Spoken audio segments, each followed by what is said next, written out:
सभी दोस्तों को नमस्कार। मैं हूं अशोक। आइए सुनते हैं मुंशी प्रेमचंद जी की प्रसिद्ध कहानी पंच परमेश्वर। जुम्मन शेख और अलगू चौधरी में गाढ़ी मित्रता थी। साझे में खेती होती थी, कुछ लेन देन में भी साझा था। एक को दूसरे पर अटल विश्वास था। जुम्मन जब हज करने गए थे तब अपना घर अलगू को सौंप गए थे, और अलगू जब कभी बाहर जाते तब जुम्मन पर अपना घर छोड़ जाते थे। उनमें न खान पान का व्यवहार था, न धर्म का नाता, केवल विचार मिलते थे। मित्रता का मूल मंत्र भी यही है। इस मित्रता का जन्म उसी समय हुआ जब दोनों मित्र बालक ही थे और जुम्मन के पिता जुमराती उन्हें शिक्षा प्रदान करते थे। जुम्मन शेख की एक बूढ़ी खाला मौसी थी। उसके पास कुछ थोड़ी सी जायदाद थी, परंतु उसके निकट रिश्तेदार में कोई न था। जुम्मन ने लंबे चौड़े वादे करके वह जायदाद अपने नाम चढ़वा ली थी।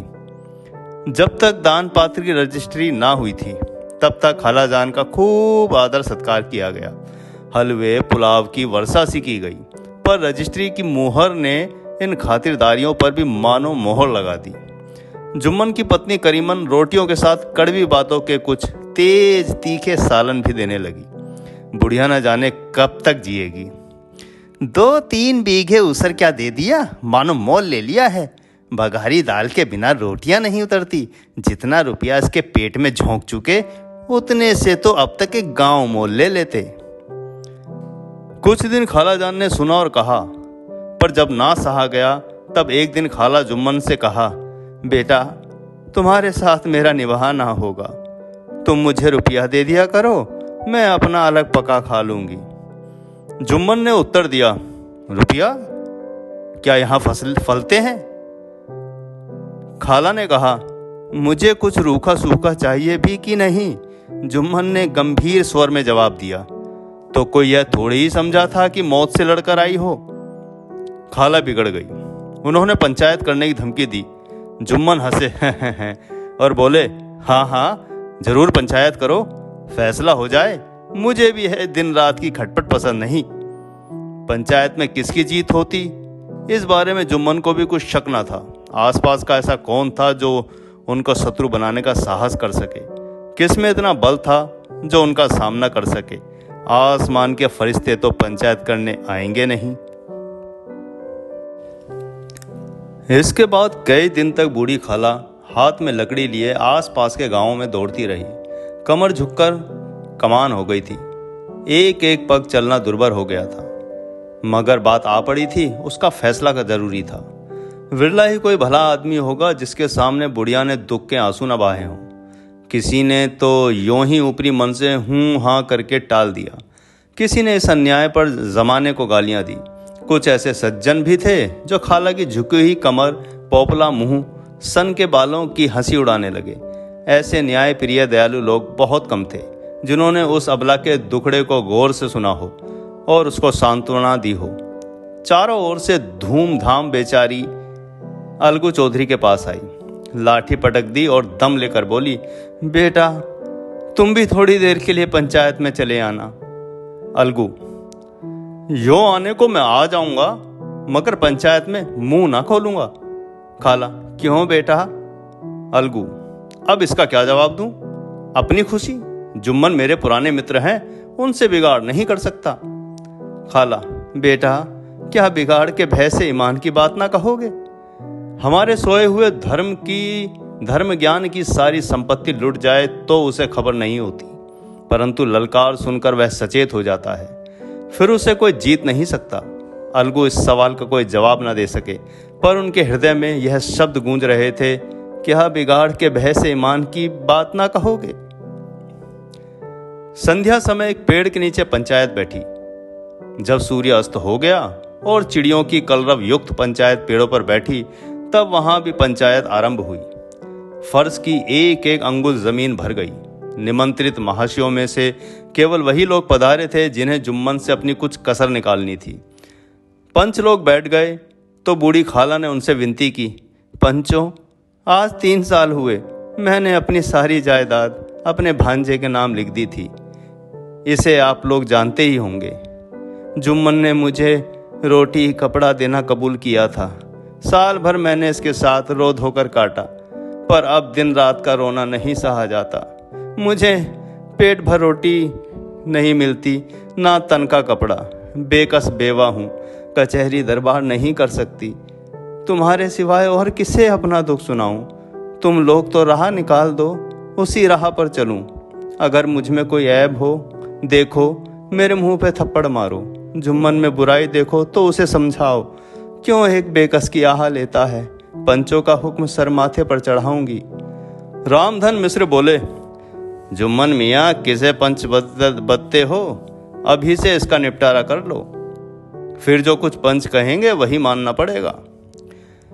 जुम्मन को इस समय सदस्यों में विशेषकर वही लोग दीख पड़े जिनसे किसी न किसी कारण उसका बैर था। इसलिए उन्होंने क्रोध से कहा, खालाजान तुम्हारी बन पड़ी, जिसे चाहो पंच बदो। खालाजान जुम्मन के आक्षेप को समझ गई। वह बोली, बेटा खुदा से डरो, पंच ना किसी के दोस्त होते हैं ना किसी के दुश्मन। कैसी बात कहते हो? और तुम्हारा किसी पर विश्वास ना हो तो जाने दो। अलगू चौधरी को तो मानते हो, लो मैं उन्हीं को सरपंच बदती हूं। जुम्मन शेख आनंद से फूल उठे, परंतु भावों को छिपाकर बोले, चौधरी ही सही, मेरे लिए जैसे रामधन मिश्र वैसे अलगू। अलगू इस झमेले में फंसना नहीं चाहते थे।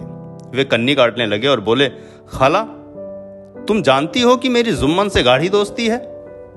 खाला ने गंभीर स्वर से कहा, बेटा दोस्ती के लिए कोई अपना ईमान नहीं बेचता। पंच के दिल में खुदा बसता है। पंचों के मुंह से जो बात निकलती है वह खुदा की तरफ से निकलती है। अलगू चौधरी सरपंच हुए। अलगू चौधरी बोले, जुम्मन शेख हम और तुम पुराने दोस्त हैं। जब काम पड़ा है तुमने हमारी मदद की है और हमसे जो भी कुछ बन पड़ा तुम्हारी सेवा करते रहे हैं, मगर इस समय तुम और बूढ़ी खाला दोनों हमारी निगाह में बराबर हो। तुमको पंचों में से जो कुछ अर्ज करना हो करो। जुम्मन को पूरा विश्वास था कि अब बाजी उसकी है। अलगू है सब दिखावे की बातें कर रहा है, इसलिए शांत चित्त होकर बोले, पंचों खालाजान मुझसे महीने का खर्च अलग मांगती है। जायदाद जितनी है वह पंचों से छिपी नहीं, उससे इतना मुनाफा नहीं होता कि मैं माहवार खर्च दे सकूं। इसके अलावा हिब्बानामे में माहवार खर्च का कोई जिक्र नहीं तो मैं भूल कर भी झमेले में ना पड़ता। बस मुझे यही कहना है। अलगू चौधरी को हमेशा कचहरी से काम पड़ता था, इसलिए पूरा कानूनी आदमी था। उसने जुम्मन से बहस करनी आरंभ की। एक एक प्रश्न जुम्मन के हृदय पर हथौड़ी की चोट की तरह पड़ता था। रामधन मिश्र इन प्रश्नों पर मुग्ध हुए जाते थे। जुम्मन चकित था कि अलगू को क्या हो गया है। अभी यह मेरे सामने बैठा हुआ कैसी कैसी बातें कर रहा था, इतनी ही देर में ऐसी काया पलट हो गई कि मेरे जड़ खोदने पर तुला हुआ है। ना मालूम कब की कसर यह निकाल रहा है। क्या इतने दिनों की दोस्ती कुछ भी ना काम आवेगी? जुम्मन से किसी संकल्प विकल्प में पड़े हुए थे कि इतने में अलगू ने फैसला सुनाया। जुम्मन शेख, पंचों ने इस मामले पर विचार किया है। उन्हें यह नीति संगत मालूम होता है कि खालाजान को माहवार खर्च दिया जाए। हमारा विचार है कि खाला की जायदाद से इतना मुनाफा अवश्य होता है कि माहवार खर्च दिया जा सके। बस यही हमारा फैसला है। अगर जुम्मन को खर्च देना मंजूर ना हो तो हिब्बानामा रद्द समझा जाए। यह फैसला सुनते ही जुम्मन सन्नाटे में आ गए। जो अपना मित्र हो वह शत्रु का सा व्यवहार करे और गले पर छुरी फेरे, इसे समय के हेर फेर के सिवाय और क्या कहें। जिस पर पूरा भरोसा था उसने समय पड़ने पर धोखा दिया। यही कलयुग की सच्ची दोस्ती है। मगर रामधन मिश्र और अन्य पंच अलगू चौधरी की इस नीति परायणता की प्रशंसा जी खोलकर कर रहे थे। वे कहते थे, इसी का नाम पंचायत है। दूध का दूध और पानी का पानी कर दिया। दोस्ती दोस्ती की जगह है, किंतु धर्म का पालन करना मुख्य है। इस फैसले ने अलगू और जुम्मन की दोस्ती की जड़ हिला दी। अब वे साथ साथ बातें करते नहीं दिखाई देते। इतना पुराना मित्रता रूपी वृक्ष सत्य का एक हल्का झोंका भी ना सह सका। सचमुच वह बालू इस फैसले ने अलगू और जुम्मन की दोस्ती की जड़ हिला दी। अब वे साथ साथ बातें करते नहीं दिखाई देते।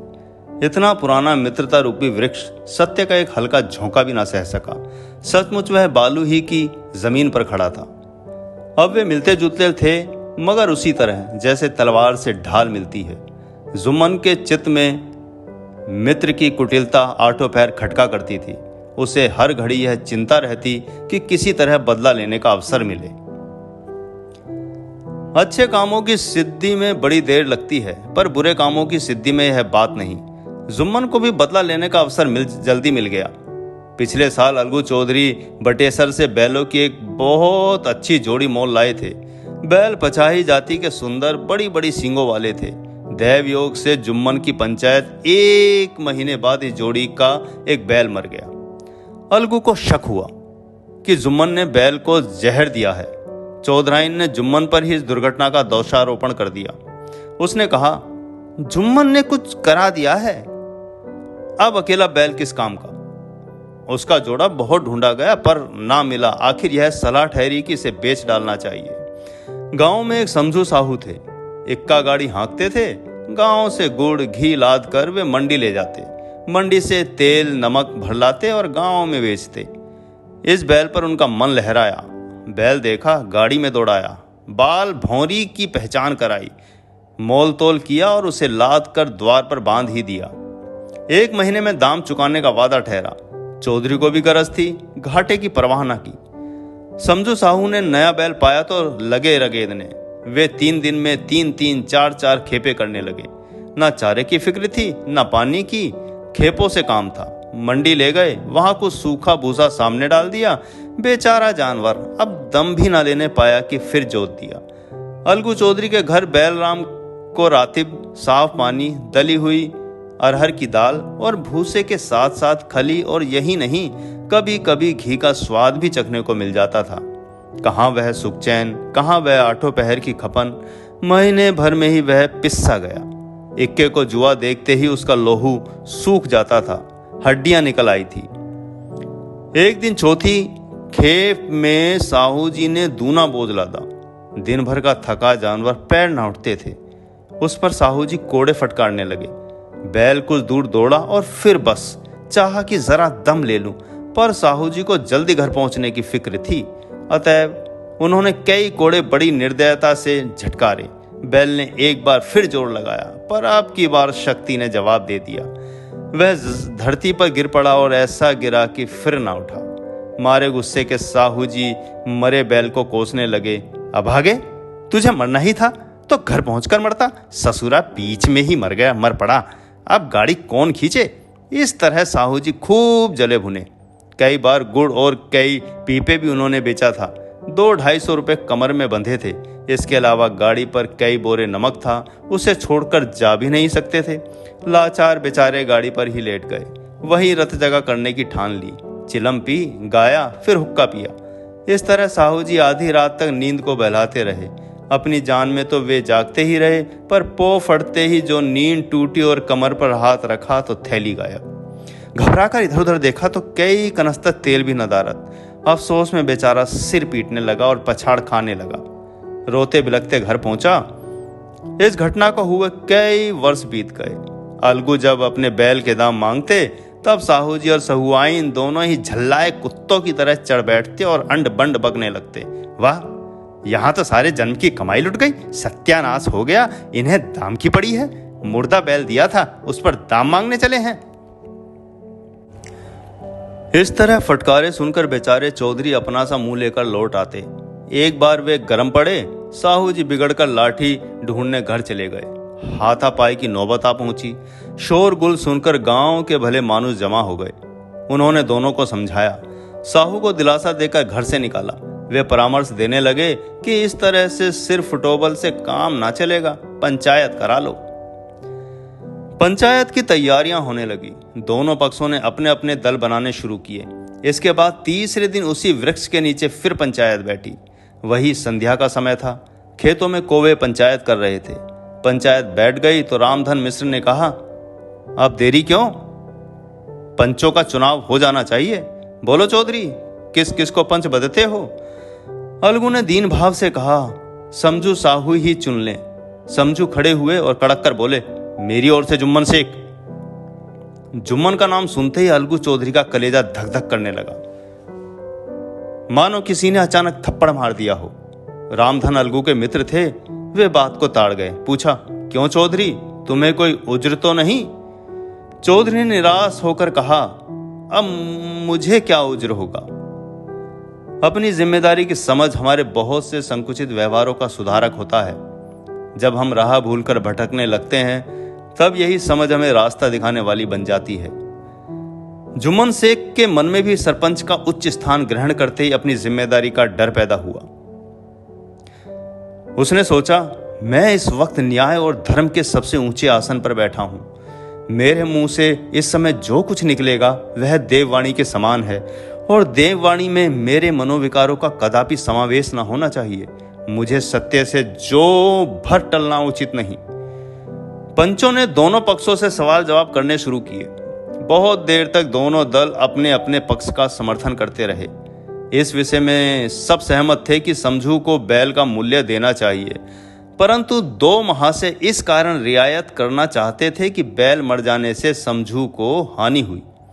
इसके प्रतिकूल दो सभ्य मूल्य के अतिरिक्त समझू को कुछ दंड देना चाहते थे, जिससे फिर किसी को पशुओं के साथ ऐसी निर्दयता करने का साहस ना हो। अंत में जुम्मन ने फैसला सुनाया, अलगू चौधरी और समझू साहू, पंचों ने तुम्हारे मुआमले पर अच्छी तरह विचार किया। समझू को उचित है कि बैल का पूरा दाम दे। जिस वक्त उन्होंने बैल लिया उसे कोई बीमारी ना थी। अगर उसी समय दाम दे दिया जाता तो आज समझू उससे फेर लेने का आग्रह ना करते।